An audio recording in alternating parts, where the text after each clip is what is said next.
हर हर महादेव सभी को जय श्री हरि विष्णु। एकादशी व्रत के दिन व्रती को एकादशी व्रत कथा का पाठ करना चाहिए। ऐसा माना जाता है कि व्रत कथा का पाठ करने से भगवान विष्णु की कृपा से सभी मनोकामनाएं पूरी हो जाती हैं और मृत्यु के पश्चात मोक्ष की प्राप्ति होती है। आषाढ़ मास के शुक्ल पक्ष की एकादशी को देवशयनी एकादशी के नाम से जाना जाता है। देवशयनी एकादशी से ही विष्णु 4 माह के लिए योग निद्रा में चले जाते हैं। इस दौरान मुंडन संस्कार, शादी विवाह, सगाई, गृह प्रवेश समेत सभी मांगलिक कार्यों पर रोक लग जाती है। इस साल 6 जुलाई को देवशयनी एकादशी मनाई जाएगी। यह विशेष दिन श्री हरि विष्णु और माँ लक्ष्मी की पूजा के लिए शुभ माना जाता है। एकादशी व्रत के दिन व्रती को एकादशी व्रत कथा का पाठ अवश्य करना चाहिए। ऐसा माना जाता है कि व्रत कथा का पाठ करने से भगवान विष्णु की कृपा से सभी मनोकामनाएं पूरी हो जाती हैं और मृत्यु के पश्चात मोक्ष की प्राप्ति होती है और समस्त पापों से मुक्ति मिलती है। चलिए जानते हैं देवशयनी एकादशी व्रत कथा के बारे में।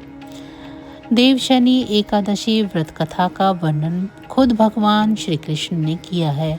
शास्त्रों के अनुसार भगवान श्री कृष्ण ने इस वृत्तांत को धर्मराज युधिष्ठिर को सुनाया था। पौराणिक कथाओं के अनुसार सतयुग में मानधाता नामक एक चक्रवर्ती राजा राज्य किया करते थे। मानधाता के राज्य में प्रजा सुखी थी। एक बार उनके राज्य में 3 साल तक वर्षा नहीं होने की वजह से भयंकर अकाल पड़ गया था।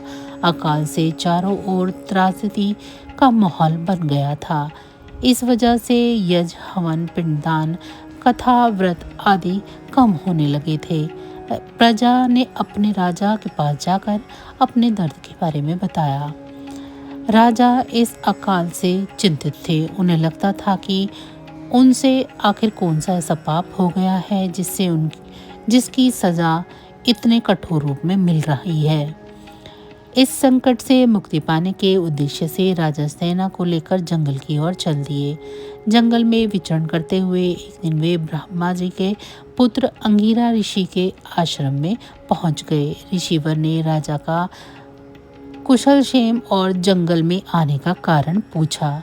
राजा ने हाथ जोड़कर कहा कि मैं पूरी निष्ठा से धर्म का पालन करता हूँ, फिर भी राज्य की ऐसी हालत क्यों हो गई है? कृपया इसका समाधान करें। राजा की बात सुनकर महर्षि अंगिरा ने कहा कि यह सतयुग है। इस युग में छोटे से पाप का भी बड़ा भयंकर दंड मिलता है। महर्षि अंगिरा ने राजा मानधाता को आषाढ़ मास के शुक्ल पक्ष की एकादशी का व्रत करने के लिए कहा। महर्षि ने कहा कि इस व्रत के प्रभाव से अवश्य ही वर्षा होगी।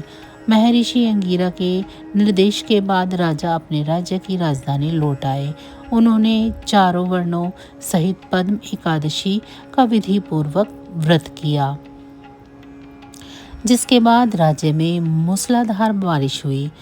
ब्रह्मवैवर्त पुराण में देवशयनी एकादशी के विशेष महत्व का वर्णन किया गया है।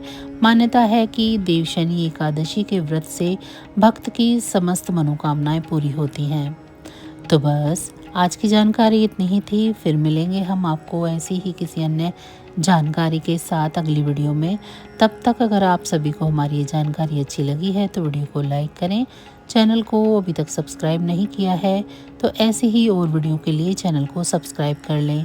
भगवान विष्णु की कृपा दृष्टि आप सभी पर सदैव बरसती रहे।